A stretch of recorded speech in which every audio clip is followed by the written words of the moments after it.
بسم اللہ الرحمن الرحیم. In the name of Allah, the Beneficent, the Merciful. اعوذ باللہ من الشیطان الرجیم. بسم اللہ الرحمن الرحیم. اللہم صلی علی محمد وآل محمد.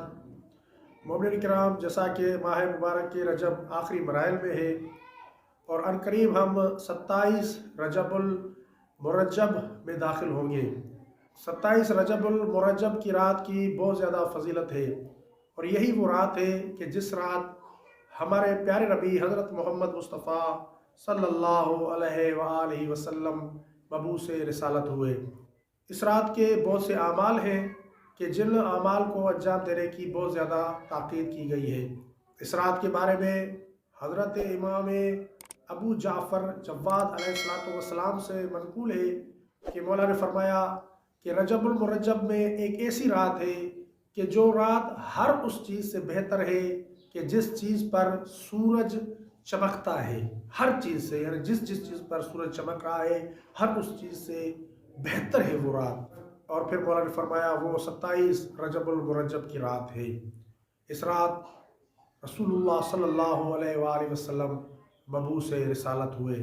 اور پھر مولا علیہ السلام نے ارشاد فرمایا کہ ہمارے پیروکاروں میں سے، ہمارے شیعوں میں سے جو بھی اس رات میں عمل کرے گا تو اسے 60 سال کے عمل کا ثواب ملے گا.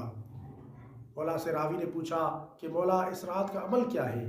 تو امام علیہ السلام نے ارشاد فرمایا کہ اس رات کا عمل یہ ہے کہ آپ نماز عشاء پڑھ کر سو جائیں اور آدھی رات سے پہلے اٹھ کر 12 رکعت نماز پڑھیں.